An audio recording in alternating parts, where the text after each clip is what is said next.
The security gate hummed like it was alive, a low electric whine that crawled under Marcus Reed's skin as he stood beneath the fluorescent lights. His uniform, navy jacket, stitched patches, polished boots, felt suddenly thin like a costume everyone else could see through. People passed without stopping. Badges flashed. Doors opened. His didn't. "Hold up," the security guard said, leaning back in his chair. He didn't look up at first. He never did. "That yours?" Marcus glanced down at his chest, then slowly lifted his ID. The plastic was worn at the edges, the photo taken on a day he hadn't slept. Department of Transportation, Federal Oversight. His name. His clearance. The guard snorted and finally met his eyes. "Funny," he said. "You don't look like Federal." The words landed soft but heavy, like a door locking somewhere deep inside Marcus's chest. He felt heat climb his neck. Around them keyboards clacked. Radios crackled. A woman in a blazer slowed, then kept walking. "I'm late for a hearing," Marcus said carefully. His voice sounded steadier than he felt. "Please scan it." The guard didn't reach for the scanner. He tapped the desk instead, slow, deliberate. "Step aside. We'll verify." Marcus stepped aside. Minutes stretched. 10 became 15. He watched the digital clock flip forward while his phone vibrated unanswered in his pocket. Then the guard leaned close and said almost kindly, "Should have known your place." The gate clicked open behind him, too late. Marcus turned toward the courtroom doors just as they swung shut, the sound echoing like a verdict he hadn't been allowed to defend himself against. Marcus Reed checked his watch for the third time in under a minute and immediately hated himself for it. The courthouse lobby smelled like disinfectant and old paper, a sterile kind of seriousness that usually grounded him. Today, it only sharpened his nerves.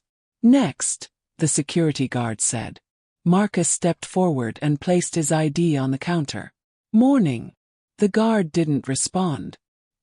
He slid the card closer with one finger, eyes scanning it without really reading. His badge said H. Collins. His mouth pulled sideways. "You work here?" Collins asked. "I'm Federal," Marcus said. "Oversight Division. I'm due in courtroom B." Collins glanced up, slow and deliberate, then back down at the card. "Aha." The scanner sat inches from Collins's hand. He didn't touch it. Behind Marcus, a man in a gray suit sighed loudly. Another badge beeped green at the adjacent lane. Someone laughed. "Sir," Marcus said, keeping his voice neutral, "if you could just scan it." Collins leaned back. His chair creaked. "We get a lot of fake IDs." Marcus blinked. "This isn't fake." "Didn't say it was," Collins replied. "Just saying." A woman in heels paused nearby, phone to her ear. She watched for half a second, then turned away. Marcus felt the familiar tightening in his chest, the internal calculation. Don't escalate. Don't give them a reason. "I'm already late," Marcus said. "The hearing starts at 9. Collins checked the clock above the metal detector. 53, he smiled faintly. "That's so." "Yes." "Well," Collins said, tapping the desk, "procedure says we verify." "Verify what?" Marcus asked. "You have my ID." Collins finally picked it up, turning it sideways, upside down like a joke stretched too long. "Funny thing," he said. "You don't look like Federal." The sentence landed quietly. No slur. No raised voice. Just certainty. Marcus swallowed. "What does Federal look like?" Collins shrugged. "Not you." Silence pressed in. The gray-suited man behind Marcus muttered, "Unbelievable," but didn't say who he meant. "Step aside," Collins said. "Wait over there." Marcus moved to the taped square by the wall. He watched Collins wave through 3 people, each one greeted with a nod, a scan, a green light. Beep, beep, beep. His phone buzzed. "Where are you?" He didn't reply. After 10 minutes, Marcus approached again. "Excuse me," he said. "Has my verification cleared?" Collins didn't look up. "Waiting. For what?" "For someone who cares." Marcus felt heat rise behind his eyes. You're costing me my job. Collins finally met his gaze. His smile vanished. Watch your tone. I'm being professional. No, Collins said calmly. You're being difficult. Marcus stepped back, hands visible, heart pounding. Around them, no one intervened. No one recorded. The system hummed on. At 9:07, Collins scanned the ID. Beep. Green. Oh, Collins said. Guess it's real. Marcus grabbed the card. I need your supervisor. Collins's eyes hardened. You got places to be, right? Marcus turned toward the elevators, the sound of the scanner echoing behind him like mock applause. Duran. The courtroom doors were closed. Inside, a voice droned on, muffled through thick wood. Marcus reached for the handle anyway. A bailiff glanced over. Hearings in session. I'm supposed to testify, Marcus said, breathless. I was delayed. The bailiff looked him over, then away. You'll have to wait. Marcus stood there, heart hammering, knowing something irreversible had just happened. Behind him, far down the hall, the security gate kept humming. The conference room was too bright for a place designed to absorb complaints. Marcus Reed sat at the long laminate table, hands folded, jacket draped over the back of his chair. The clock on the wall ticked with theatrical patience, every second a reminder that timeliness only mattered when it was used against you. Across from him, a woman with rimless glasses smiled professionally. For the record, she said, tapping her tablet awake, this meeting is informal. Marcus didn't return the smile. Then why is it being recorded? She blinked, then nodded once. Standard practice. I'm Dana Whitfield, Human Resources. To her right, a man in a dark suit adjusted his tie. Internal Affairs, he said. Tom Alvarez. Marcus exhaled. I filed a complaint about Security Officer Collins. Dana folded her hands. We've reviewed the preliminary report. Tom leaned forward. According to Officer Collins, there was a delay due to a routine verification. He noted that you appeared agitated. Marcus laughed once, sharp and humorless. Agitated. I was standing in a taped square for 15 minutes while he waved everyone else through. Dana's fingers paused over the tablet. He stated you raised your voice. I asked him to scan my ID. Tom nodded slowly. Perception can vary. Marcus leaned back. Is this where you tell me it was a misunderstanding? Dana's smile softened. We prefer to say, miscommunication. I missed a federal hearing, Marcus said. Because of him. Tom cleared his throat. The hearing proceeded without your testimony. Marcus stared at him. I know. I was there. Outside the door. Dana glanced down. The presiding judge noted your absence. Not absence, Marcus corrected. Delay. Tom tapped his pen. Semantics. Marcus felt the familiar burn behind his eyes. Did anyone check the logs? The camera footage. Dana hesitated just long enough for Marcus to notice. Security footage is reviewed as needed. As needed by who? Marcus asked. Tom interjected. Let's focus on outcomes. Officer Collins followed protocol. Verification is within his discretion. Discretion, Marcus repeated. So it's discretionary who gets stopped. Dana tilted her head. We don't frame it that way. Marcus leaned forward. He told me I didn't look federal. The room went quiet. Dana blinked. He denies using that phrasing. He said it, Marcus insisted. Word for word. Sighed. Without corroboration, it becomes one person's account against another's. There were people there, Marcus said. Plenty of them. Dana nodded sympathetically. Unfortunately, no witnesses have come forward. Marcus's jaw tightened. You didn't ask. Tom spread his hands. We can't compel informal bystanders. So that's it. Marcus asked. He delays me, humiliates me, and the system shrugs. Dana's voice lowered. Mr. Reed, we understand this was frustrating. Frustrating, Marcus echoed. My testimony would have affected the outcome of that case. Shifted. Speaking of outcomes, your supervisor has concerns. Marcus looked up sharply. Concerns about what? Failure to appear, Tom said. The phrase was used. Marcus laughed again, this time hollow. You're blaming me. Dana raised a calming hand. No one is blaming anyone. We're simply documenting. Documenting what? Marcus asked. That I was late because I don't look the part. Dana closed her tablet. We advise you to be mindful of how complaints can escalate. Marcus stared at her. Is that a warning? Tom met his gaze. It's guidance. Silence settled in, thick and deliberate. Finally Marcus stood. So what happens now? Dana rose as well. We close the informal inquiry unless new evidence emerges. And Officer Collins. Tom smiled thinly. No disciplinary action is recommended at this time. Marcus nodded slowly. I want a copy of the report. Dana hesitated. We'll see what can be shared. Marcus turned toward the door, then stopped. You know what the problem is. Neither answered. You keep calling it an incident, Marcus said. Like it was random. He opened the door and left. Outside, the hallway felt colder. His phone buzzed again, this time a call. Marcus, his supervisor said without greeting. We need to talk. Marcus closed his eyes. About the hearing. About accountability, she replied. Your absence raised flags. Marcus leaned against the wall. I was blocked at security. There was a pause. That's unfortunate, she said carefully.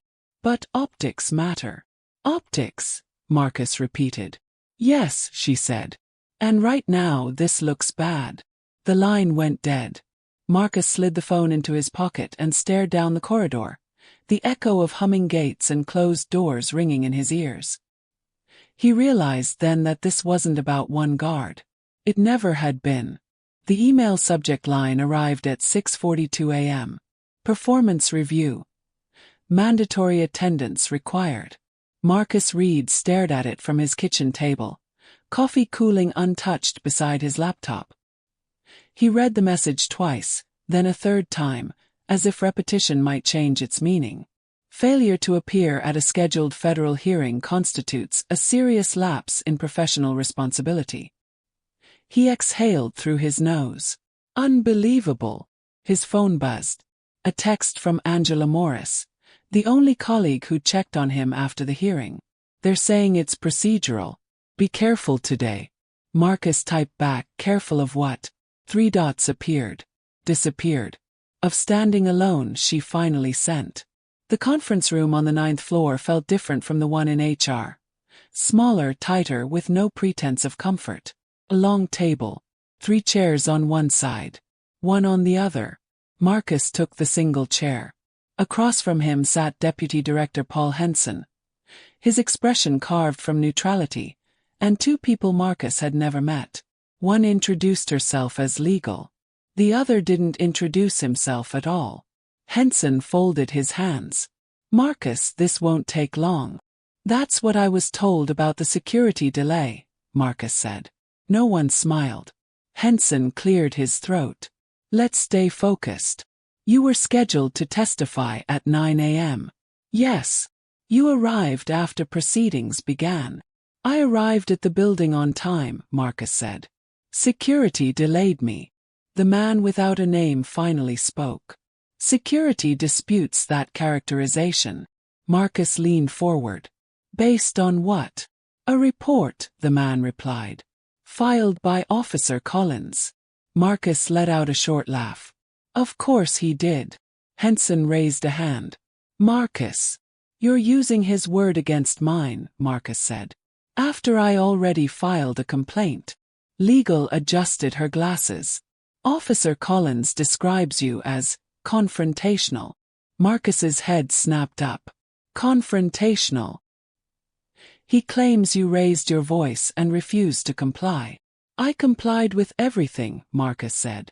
I stood where he told me to stand. Waited. I asked questions. Henson nodded slowly. Questions can be perceived as resistance. Marcus stared at him. Since when? The room went quiet again. That practiced silence designed to make people fill it with apologies. Marcus didn't. Legal broke it. Intent aside, the outcome is the same. The judge noted your absence. Absence, Marcus repeated. You keep saying that. The unnamed man flipped a page. Language matters. So does truth, Marcus said. Henson sighed. Marcus, no one is accusing you of misconduct. That's exactly what you're doing, Marcus replied. Just quietly. Legal spoke carefully. This review will go into your file. Marcus felt something crack. Not loudly, not all at once, but enough to feel the shift. For being delayed. For failing to appear, she corrected. Marcus leaned back, jaw tight. Let me guess. If I appeal, I'm uncooperative. Henson didn't answer immediately. We advise discretion. There it was again.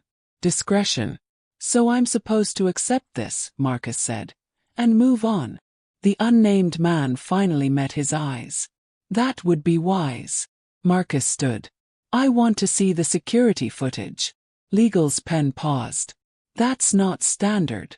Neither is blocking a federal employee because he doesn't look the part, Marcus shot back. Henson stood as well. Marcus. I'm done, Marcus said. You can document that too. He walked out before they could respond. The elevator ride down felt endless. At the lobby, Marcus spotted Angela near the coffee stand. She hesitated, then approached. They're saying things, she whispered. Careful things. Like what? Marcus asked. That you're emotional, she said. That you're making it about race. Marcus laughed softly. Because it is. Angela looked around. I know. But they don't say it like that. They say, professionalism. Marcus nodded. Always do. She lowered her voice. The guard filed his report first. That matters. Marcus stiffened. He what? He said you were aggressive, Angela continued. Said he felt threatened. Marcus closed his eyes. Threatened? By what? His presence. I'm sorry, Angela said. I should have told you sooner. It's not your fault, Marcus replied. It's the system. She hesitated. Listen, if you push this, they'll come for your credibility. Marcus met her gaze. They already have. Angela swallowed. Just, don't be surprised if they isolate you. That afternoon Marcus noticed it happening. Emails unanswered. Conversations stopping when he entered a room. A meeting invite mysteriously rescinded. By 5 o'clock he received another message. Subject. Security incident follow-up from Building Administration. Further review indicates no procedural violations occurred. Matter considered closed. Marcus stared at the screen until the words blurred. Late means liable. Silence means consent. He shut his laptop and sat back, the weight of it all pressing down. Not just the delay, not just the hearing, but the quiet agreement of an entire institution to let the lie stand. And for the first time since the gate, Marcus understood the real danger. Not that they'd punish him loudly, but that they'd erase him carefully. Marcus didn't sleep. By 4:18 a.m., the ceiling above his bed had become a map of everything he couldn't undo. Missed testimony, silent rooms, words like confrontational and discretion looping until they lost meaning. When the alarm went off at 6, he was already dressed. He didn't go to the office. Instead, he drove to the annex building 3 blocks east, the one most people forgot existed. Records, logistics, the places where truth lived briefly before being buried. The clerk at the front desk looked up, startled. Can I help you? Marcus forced a calm smile. Marcus Reed. Oversight. I'm looking for someone in building systems. She hesitated. Maybe IT. No, Marcus said gently. Facilities. Cameras. She studied him for a beat. then pointed. Basement level. Room B12. Room B12 smelled like dust and old coffee. A young man sat hunched over 3 monitors, headphones crooked around his neck. He looked barely out of college. Marcus cleared his throat. "Morning." The man jumped. "Jesus, sorry. Can I help you?" "Maybe," Marcus said. "I'm looking for security footage from the main gate. Last Tuesday. Around 9 a.m. The man's expression shifted. Interest, then caution. "That's restricted." "I'm federal," Marcus replied. "And I was involved." The man swiveled his chair slightly. "Name?" "Ethan Park," Marcus read from the badge. "I'm not asking you to hand me anything. I just want to know if it exists." Ethan glanced at the door, then back at Marcus. "Everything exists." Marcus nodded. "Then I want to see it." Ethan hesitated. "I could lose my job." Marcus leaned closer, lowering his voice. "I already might have lost mine." Something in that landed. Ethan sighed. 5 minutes, he said. "I can't export. But you can watch." He typed quickly. Greens flickered. Timestamps rolled. Then there it was. Marcus standing at the gate. He watched himself hand over the ID. Watched Collins lean back, not scanning it. Watched people pass through beside him. Over him. Past him. Ethan winced. "Damn." "Keep going," Marcus said.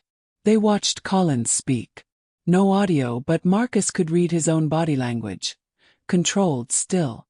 No raised hands. No aggression. At 8:53, Collins checked the clock. At 9:07, the scan. Marcus exhaled slowly. Pause. Ethan froze the frame. Collins smiling. "He filed a report," Marcus said quietly. "Said I was confrontational." Ethan shook his head. Man didn't even stand up. Marcus straightened. "Can you note this access?" Ethan hesitated again. "If I log it, they'll know." "I know," Marcus said. "But I need a trail." Ethan nodded once. "Okay." By noon, Marcus was sitting in a small cafe 2 blocks from the courthouse, staring at his phone. Across from him, Lena Brooks stirred her coffee without drinking it. "You're sure this isn't classified?" she asked. "I'm sure it contradicts an official narrative," Marcus replied. "That's usually enough." Lena smiled thinly. "You don't waste time." "You called me," Marcus said. He shrugged. "You missed a hearing that affected 300 transit workers. Then your complaint disappeared." Marcus met her gaze. "You've seen this before." "I've written this before," Lena said. "Different names. Same script." Marcus slid a napkin across the table. He'd sketched the timeline. Words used. Silence. "They'll say it was an isolated incident," Lena said. "It wasn't," Marcus replied. "It was enabled." Lena leaned back. "If I run this, they'll come for you." "They already are." She nodded slowly. "I'll need confirmation." "You'll get it," Marcus said. "Just not from the people you expect." That afternoon, Marcus received an email. From Office of Professional Standards Subject. Advisory. Further action on your part may be construed as a breach of internal protocol. Marcus stared at the line until he laughed. Once, quietly. He forwarded it to Lena. By evening, the first anonymous message arrived. "This happened to me too." Then another. Different guard. Same language. Marcus sat on his couch, phone vibrating non-stop, each message peeling back a layer of something much bigger than him. At 9:11 p.m., Lena called. "I've got 2 former employees willing to talk," she said. "On record." Marcus closed his eyes. "Then it's not just my word." "No," she replied. "It's a pattern." Silence settled between them, not heavy this time, but charged. "Marcus," Lena said carefully, "once this goes public, there's no going back." He looked at the footage one last time. The frozen smile, the open gate, the minutes stolen. "I know," Marcus said. "But it's already on record." And for the first time since the gate, The truth wasn't just something he carried alone. The headline didn't use his name. Questions raised after federal employee delayed at courthouse security. Marcus read it on his phone while standing in line at a pharmacy, the fluorescent lights buzzing softly overhead. The article was careful. Neutral verbs, balanced quotes, an institution speaking to itself. No accusations. No conclusions. Just questions. By the time he reached the counter, his phone was vibrating non-stop. Angela called first. "You saw it." "Yes." "They're not happy." Marcus smiled without humor. They weren't happy before. At the office, the mood had shifted. Not hostile, not welcoming. Careful. Doors closed softly. Conversations paused mid-sentence. At 9:17 a.m., Marcus received a calendar invite. Subject: Communications Alignment Meeting required attendees. Marcus read. He sighed. Of course. The meeting room was larger this time, glass walls overlooking the city. 3 people waited when Marcus entered. None introduced themselves immediately. A woman in a tailored suit spoke first. "I'm from communications." A man beside her nodded. "Legal." The third smiled thinly. "Public affairs." Marcus took a seat. "So this is about optics." The communications woman smiled politely. "We prefer to say narrative consistency." Legal folded his hands. "Your actions have created media exposure." "My experience created media exposure," Marcus corrected. Public affairs tilted his head. "Perception is reality." Marcus leaned back. Funny how perception only cuts one way. Communications tapped her tablet. "We want to ensure this doesn't escalate." "It already has," Marcus said. "Because it wasn't handled." Legal cleared his throat. "We're prepared to issue a statement." Marcus raised an eyebrow. "Let me guess. We take concerns seriously." Public affairs smiled. "Exactly. And no admission of wrongdoing." Communications nodded. "Correct." Marcus looked from face to face. "And me?" Legal hesitated. "We recommend you refrain from further public comment." "So I stay silent," Marcus said, "while you manage the story." Public affairs leaned forward. "This protects everyone." "Not me," Marcus replied. The room fell quiet. Communications spoke carefully. "There are long-term considerations. Careers. Reputations." Marcus met her gaze. "Whose?" She didn't answer. By lunchtime the statement was out. After reviewing the matter, officials determined all procedures were followed. The department remains committed to fairness and respect. Marcus read it twice, then closed his eyes. His phone buzzed. "Lena." "They're circling the wagons," she said. "Of course they are." "I've got something," Lena continued. "Another source. Former security supervisor." Marcus straightened. "Will he go on record?" "Yes," Lena said. "But he says retaliation is standard." Marcus exhaled slowly. "Tell him he's not alone." That afternoon, Marcus was pulled aside by his supervisor. She closed her office door gently. "You're making people nervous." Marcus crossed his arms. "By telling the truth." "By refusing to play along," she replied. "There are unwritten rules. Those rules are the problem." She sighed. "Marcus, I've seen how this ends." He met her gaze. "So have I." He softened. "Take the win." "What win?" Marcus asked. "The attention," she said. "The apology they'll eventually offer." "At what cost?" She didn't answer. That evening, Marcus sat at his kitchen table with his sister, Renee. She'd brought takeout he hadn't touched. "They're painting you as difficult," she said quietly. "They always do."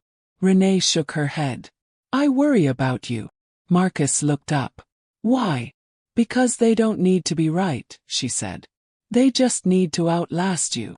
Marcus leaned back, exhaustion settling deep in his bones. "I know." She reached across the table. "Then why keep pushing?" He thought of the messages. The footage. Pattern. Because silence is how it survives, Marcus said. At 11:38 p.m., Lena sent a message. We're running the full piece tomorrow. Footage described. Pattern established. Marcus stared at the screen, heart pounding. You ready? She added. He typed back slowly. Well. Then, after a pause, but do it anyway. He set the phone down and stared out the window at the city lights, knowing the story was no longer about one guard or one delay. It was about how power protected itself, and what happened when someone refused to look away. Outside, sirens wailed in the distance, and Marcus understood that tomorrow, everything would change. The article dropped at 7 a.m. This time Marcus's name was in the first paragraph. A pattern of delay. How verification became a barrier. Lena didn't soften the language. She didn't need to. The piece unfolded with timestamps, quoted policies, and carefully anonymized accounts that sounded eerily familiar. You don't look like you belong here. We need to verify. Step aside. Marcus read it once, then again, the words settling like weights. His phone began buzzing before he finished. Unknown numbers. Blocked numbers. One voicemail he didn't open. By 9, the office felt like a different building. People looked at him now. Some with concern. Some with calculation. A few with something like relief. As if the story had given shape to a discomfort they'd never named. Angela found him near the elevators. You okay? I don't know yet, Marcus said. She nodded. 3 people asked me if it was true. And I said yes. He searched her face. That could cost you. He shrugged. So could staying quiet. At 10:30 legal called. This time it wasn't a meeting. It was a summons. The conference room was full when Marcus arrived. Too full. A dozen people, some familiar, most not. At the far end of the table sat an older woman with steel-gray hair and a posture that radiated authority. I'm Evelyn Grant, she said. Independent counsel. Marcus took a seat. Independent from who? She smiled faintly. That depends. She folded her hands. Multiple employees have come forward since this morning. A murmur moved through the room. Grant continued. They described delays, questioning of credentials, selective enforcement. All under the umbrella of discretion. Marcus felt a tight knot in his chest loosen, just slightly. Legal interjected. We should caution against drawing conclusions. Grant turned her head slowly. We should caution against ignoring data. Silence. Grant looked back at Marcus. Mr. Reed, your experience appears to be part of a broader pattern. Marcus nodded. I said that from the beginning. Yes, she said.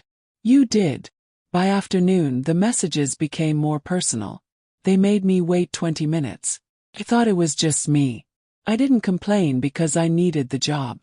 Marcus sat with his laptop open, reading each one. Some were current employees. Some were former. All were careful, afraid. He replied to each with the same line. Thank you for telling the truth. At 3:15 his phone rang again. Lena. They're panicking, she said. PR is scrambling. They're calling it an opportunity to review procedures. Still not calling it what it is, Marcus replied. They never do, Lena said. But I've got 5 on-record sources now. Marcus closed his eyes. That's 5 more than yesterday. Marcus, she said carefully, this is bigger than your case. I know. Bigger than the guard. I know that too. At home that night, Marcus sat with his sister again. The TV muted in the background as his name scrolled across a news ticker. They're saying alleged, Renee said. They have to, Marcus replied. She studied him. You look tired. I am. Scared. He hesitated. Yes. She nodded. Good. Means you understand the cost. Marcus rubbed his hands together. Sometimes I wonder if I should have just let it go. Renee's voice sharpened. No. He looked up. They counted on that, she said. On you swallowing it. Marcus leaned back. They're counting on something else now. Like what? Time, he said. They think I'll burn out. Renee reached for his hand. Will you? Marcus thought of the footage. The messages. The quiet thank yous that came in at midnight from people he'd never meet. No, he said. But I'll pay for it. The next morning the institution responded. Announcement. Comprehensive security review initiated. Marcus read it on his phone as he walked into the building. Security was heavier now. More guards. More smiles. More scans. Officer Collins wasn't at the gate. A different guard scanned Marcus's ID immediately. Morning, sir. Marcus nodded, stepping through without delay. The ease of it made his stomach turn. Upstairs an email waited. From Independent Counsel subject. Formal inquiry. You are requested to participate in a recorded interview. Marcus stared at the screen. Heart steady now in a way it hadn't been days ago. He forwarded it to Lena. It's official, he typed. Her reply came seconds later. This is where the truth has to hold. Marcus leaned back in his chair, understanding something clearly for the first time since the gate. Patterns didn't break because someone noticed them. They broke because someone refused to stop naming them. The room was smaller than Marcus expected. No jury box. No gallery. Just a long table, microphones, and a red light that meant on the record. Marcus sat at one end, hands folded, posture straight. Across from him, Evelyn Grant arranged her notes with precise calm. To her right sat legal counsel for the department. To her left, a stenographer adjusted headphones. Officer Collins sat alone at the far end. He didn't look at Marcus. Grant clicked the recorder on. This interview concerns the events of Tuesday morning, 9 a.m., main courthouse security gate, she said evenly. Officer Collins, you understand you're under oath? Yes, ma'am. Marcus watched Collins's jaw tighten. Grant turned first to Marcus. Mr. Reed, in your own words, describe what happened. Marcus spoke slowly, deliberately. I arrived at the building at 8:47. I presented my federal ID. Officer Collins did not scan it. He asked where I worked. He told me I didn't look like federal. He directed me to step aside. I waited until 9:07, at which point my ID was scanned and cleared. Grant nodded. During that time, did you raise your voice? No. Did you refuse instructions? No. Did you make any physical gestures that could be perceived as threatening? Marcus met her gaze. No. Grant turned to Collins. Officer Collins, your report states Mr. Reed became confrontational. Can you explain what you meant by that? Collins cleared his throat. He was persistent. Grant tilted her head. Persistent in what way? He kept asking questions, Collins said. Challenging my authority. Marcus felt a flicker of anger, but he stayed still. Grant leaned forward. Asking why his ID wasn't scanned. Yes. Grant nodded slowly. Is that against policy? Collins hesitated. No, but it made you uncomfortable, Grant finished. Collins shifted. I felt pressured. Grant tapped her pen once. Officer Collins, do you recall using the phrase, you don't look like federal? Collins's eyes flicked up. I don't recall saying that. Grant nodded. You don't recall. Not that you didn't say it. Legal cleared his throat. Objection. Grant raised a hand. Noted. She turned a page.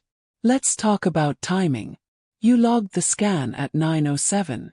Yes. Grant looked at him. Why did you wait 14 minutes? Collins shrugged. Verification. Verification of what? Authenticity. Grant folded her hands. Officer Collins, how many IDs did you scan between 8:47 and 9:07? Collins hesitated. I don't know. Grant slid a still image across the table. Marcus recognized it instantly. Security footage. Collins leaning back. 3 people passing through the adjacent lane. Grant spoke calmly. This image shows 3 individuals cleared while Mr. Reed waited. Were their IDs verified? Yes. Immediately. Yes. Grant looked up. Why was Mr. Reed different? Collins swallowed.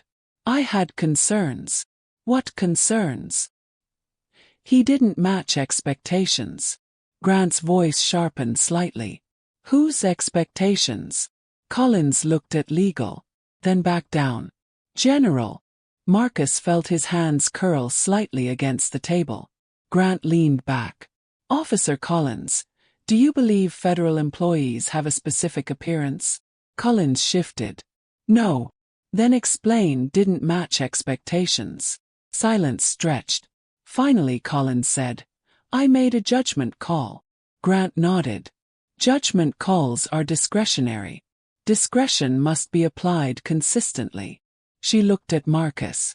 Mr. Reed, how did this delay affect you? Marcus inhaled. I missed my testimony. The case proceeded without my input. My absence was documented as a failure. Grant turned back to Collins. Were you aware Mr. Reed was scheduled to testify? Collins hesitated. He mentioned a hearing. Grant raised an eyebrow. And you still delayed him? Yes. Grant let that sit. Legal leaned forward. We maintain there was no intent to discriminate. Grant's gaze was steady. Intent does not erase impact. She clicked her pen again. Officer Collins, are you aware of similar complaints filed against courthouse security? Collins stiffened. No. Grant slid another document forward. These are 5. Collins's face drained of color. Grant turned off the recorder briefly and looked at Marcus. Mr. Reed, you may step out. Marcus stood slowly. As he passed Collins, the guard finally looked up. For a moment neither spoke. Then Collins muttered, I was just doing my job. Marcus stopped. Turn.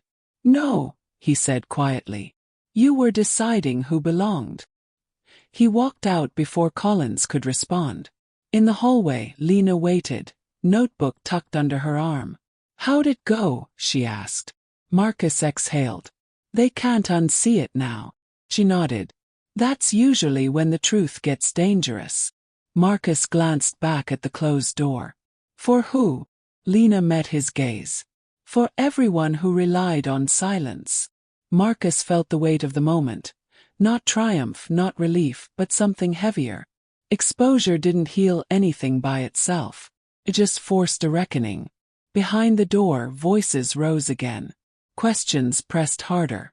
For the first time since the gate, Marcus understood something clearly. Power hated being cross-examined. And it never forgot who asked the questions. The findings were released at 8:06 a.m. Marcus didn't read them right away. He sat at his kitchen table, coffee growing cold again, watching sunlight creep across the floor like it was testing the room. His phone buzzed once. Then again. He turned it face down. When he finally opened the report, the language was careful, but no longer evasive. Inconsistent application of security procedures. Failure to adhere to equitable standards. Credible evidence of biased discretion. Marcus read the phrases slowly, tasting each one. Not the words he would have chosen, but words that could not be ignored. By the second page, names appeared. Officer Harold Collins. Administrative leave pending termination. Marcus closed his eyes. He felt no rush of satisfaction. Just a dull, steady ache, like something heavy had finally been set down and left an imprint behind. The building felt strange when he arrived. Quieter, like it was holding its breath. Security had been reorganized overnight. New supervisors. New signage. New language posted on the walls about respect and inclusion. Marcus walked through the gate without incident. Good morning, sir, the guard said, scanning his ID immediately. Marcus nodded and kept walking. The ease of it made his jaw tighten. In the elevator, 2 colleagues stood beside him, staring at the numbers light up. Neither spoke. At the 9th floor, one finally said, Rough week. Marcus met his eyes. For some people. At 10, an all-staff email landed. Subject: Organizational accountability and next steps. It announced mandatory training. external oversight, a review committee, carefully worded acknowledgments that mistakes were made. Marcus scrolled, expression flat. Angela appeared at his door. You see it? Yes. She stepped inside. They're saying it's a turning point. Marcus leaned back. They always do. Angela hesitated. People are whispering. About what? About you, she said. Some think you went too far. Marcus laughed softly. Of course they do. But others, she smiled faintly. Others are saying thank you. That landed harder than anything else had. At noon, Lena called. They're resigning, she said without preamble. Who? The head of courthouse security. Deputy director too. Not officially connected, but connected, Marcus finished. Exactly. Marcus stared out the window. And Collins. Termination finalized, Lena said. Charges pending. Civil rights violation. Marcus closed his eyes. You okay? Lena asked. I don't know how to feel, he admitted. That's normal, she said. Justice isn't clean. No, Marcus agreed. It's not. That afternoon, Marcus was called into another meeting, this one without glass walls. Evelyn Grant sat across from him, posture unchanged, eyes sharp. The inquiry concludes that your account was accurate, she said. Your record will be amended. Marcus nodded. Thank you. Grant studied him. This process came at a cost. Yes. She folded her hands. You should know, retaliation often doesn't announce itself. Marcus met her gaze. I'm aware. She nodded once. If you choose to leave, there will be offers. And if I stay? Grant allowed a thin smile. Then you'll be watched. Marcus stood. I already am. That night, Marcus sat alone on his couch, the television muted as footage of the courthouse played again and again. Commentators debated. Experts analyzed. Panels discussed institutional reform like it was an abstract idea, not something that had pressed its knee into his chest. His sister called. It's over, she said. No, Marcus replied. It's done. There was a pause. Isn't that the same? Marcus looked around his apartment. The quiet, the weight, the exhaustion. Not really. The next morning, Marcus received one final message. I saw what happened to you. Because of that, I filed my complaint today. He stared at the screen for a long moment. Outside, the city moved on. Traffic flowed. Sirens wailed and faded.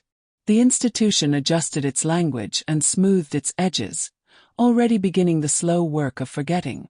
Marcus stood, grabbed his jacket, and headed for the door. Justice hadn't restored what was taken from him. It hadn't erased the fear or the cost or the sleepless nights. But it had cracked something open, wide enough for light and voices and record. And as he stepped into the morning air, Marcus understood the truth he would carry forward. The fall wasn't loud. It was structural. And once it started, it never stopped at just one name. Marcus didn't go back to the courthouse the next morning. For the first time in weeks, there was no meeting, no interview, no carefully worded summons waiting in his inbox. The silence felt unfamiliar, almost suspicious. He woke early anyway, habit etched deeper than rest, and stood by the window watching the city come alive. People moved with purpose. Coffee cups, backpacks, ID badges clipped and swinging. Everyone trusting that doors would open when they were supposed to. Marcus exhaled slowly. His phone buzzed just after 8. From Deputy Director's Office, we acknowledge the personal impact this process has had. Should you wish to discuss future placement opportunities, please advise. He read it once, then set the phone down without replying. By midday, he was walking through a small park near his apartment, hands in his jacket pockets, the winter air sharp against his face. He hadn't realized how much his body had been holding until it started to let go, shoulders dropping, breath deepening. A voice called his name. Marcus turned to see Angela approaching, scarf pulled tight, a tentative smile on her face. I hoped it was you. Skipping out today, Marcus said. Me too, she admitted. Figured no one would notice. They walked in silence for a moment. People keep asking me what you're going to do, Angela said. Marcus glanced at her. What do you tell them? That you're thinking. He nodded. That's accurate. Angela hesitated. Some think you should run a task force. Others think you should write a book. Marcus laughed quietly. And you? I think you look tired, she said gently. He didn't argue. That evening, Marcus sat at his sister's kitchen table, the smell of food filling the room. Renee watched him closely as she served dinner. You're quieter, she said. I don't know what to say anymore. She sat across from him. You don't have to perform now. Marcus looked up. That's the thing. I don't know how not to. Renee reached across the table, squeezing his hand. You didn't just fight them, she said. You fought the story they told about you. He swallowed. And they'll tell another one. Yes, she agreed. But not without resistance. Later that night, Marcus opened his laptop, not to read news but to write. He didn't start with anger. He started with detail. 8:47 a.m. fluorescent lights. A humming gate. A chair that creaked when he leaned back. He wrote about the pause before a sentence. About how verification sounded neutral until it wasn't. About the weight of waiting while time kept moving for everyone else. When he stopped, hours had passed. The message came just after midnight. I'm transferring departments. They told me it would be easier if I didn't mention why. I mentioned it anyway. Thank you. Marcus read it twice, then closed his laptop. He didn't feel victorious. He felt older. Weeks later, Marcus returned to the courthouse. Not for work, but to observe. Quiet choice. Personal. The gate was new. The guards rotated. Procedures were posted in bold lettering. Cameras angled more openly now, like they wanted to be seen. A young man ahead of Marcus fumbled with his ID, hands shaking slightly. It's okay, the guard said calmly. Take your time. Marcus felt something loosen in his chest. When it was his turn, the guard scanned his badge without comment. The light turned green immediately. Marcus stepped through and paused. He turned back. Hey, he said to the guard. Yes, sir. Thank you for doing your job, Marcus said. The guard blinked then smiled. Of course. Marcus walked on. Outside, the courthouse doors reflected the sky.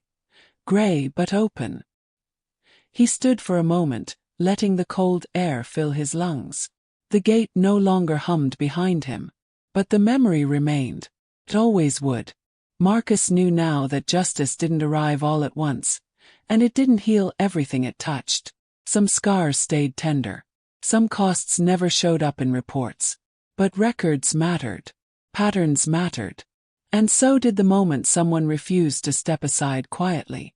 Marcus pulled his coat tighter and walked down the steps, blending into the city, carrying with him a truth that no one could delay again. He belonged. Not because an ID said so, but because he never let them decide otherwise. The offer arrived without ceremony. No call. No meeting. Just an email, subject line stripped of emotion. Strategic reassignment opportunity. Marcus read it in his office late in the evening, the building nearly empty, lights dimmed to energy-saving levels. The words were polite, efficient, and unmistakably final. A newly created advisory role. No direct oversight authority. Reduced public-facing responsibilities. Safe place. Quiet place. A place designed to keep him useful and contained. Marcus closed his laptop slowly. The next morning he met Evelyn Grant for coffee. Not in an office. Not on record. Just two people sitting across from each other, steam curling between them. They're offering you distance, she said after he explained. Yes. Grant stirred her drink. Distance is how institutions survive reform. Marcus watched the spoon circle. And people. She looked up. People survive by choosing what they can live with. He nodded. If I refuse, they'll call you principled, she said. Briefly. And then, they'll move on. Marcus smiled faintly. They always do. Grant studied him. You changed the record. That matters. So does what comes next, Marcus replied. At work the reactions were split. Some congratulated him quietly like he'd won something. Others avoided him altogether, the discomfort now inverted, afraid of being seen too close. Angela caught him by the elevators. You taking it? I don't know yet, she sighed. Part of me hopes you don't. Why? Because it tells them this worked, she said. That pressure still wins. Marcus met her eyes. And part of you. That you protect yourself, she admitted. You've done enough. He nodded. Both were true. That night, Marcus walked through the city without direction. Neon lights, sirens, laughter spilling from bars. Life unbothered by institutional reckoning. He stopped outside the courthouse without meaning to. The steps were empty. He sat. He thought about the guard, not Collins but the new one. About Renee's hands on his. About Angela choosing to speak. About Ethan in the basement room, quietly deciding to log the access. None of them were heroes in reports. But they were the story. Marcus thought about what had been taken from him. Not the hearing. Not the weeks of stress. But the illusion. The belief that rules protected everyone equally. That professionalism insulated truth. That silence was neutral. He understood now that institutions didn't correct themselves out of morality. They corrected when pressure outweighed convenience. And pressure always came from people. The next day, Marcus declined the reassignment. He did it in writing. Clear. Respectful. Final. He requested something else instead. Public-facing role. Limited authority. Measurable accountability. The response took hours. Then came a single sentence. We will need time to consider this. Marcus smiled. Weeks passed. The story faded from headlines, replaced by newer outrages, fresher scandals. But inside the building, things stayed slightly off balance. Guards hesitated before using discretion. Supervisors checked language more carefully. Complaints were logged instead of buried. Not fixed, but shifted. Marcus noticed. So did others. One afternoon, a junior analyst stopped Marcus in the hallway. I just wanted to say, because of what you did, I didn't step aside last week. Marcus raised an eyebrow. How'd that go? They scanned my ID, the analyst said. Immediately. Marcus nodded. Good. The analyst hesitated. It shouldn't take all that. No, Marcus agreed. But until it doesn't, someone has to stand there. On a quiet Friday evening, Marcus packed up his desk. Not to leave but to clear space. He taped one thing inside the drawer. A printed still frame from the security footage. 8:53 a.m. The moment waiting became a decision. Not to dwell. To remember. As Marcus walked out of the building, the gate opened without hesitation. The hum was softer now, almost unnoticeable. He stepped through anyway. Because he knew something the system never quite learned. Justice didn't live in reports or policies or statements written after the fact. It lived in the moment someone said, "This stops here," and then stayed standing. Even when everything told them to move aside.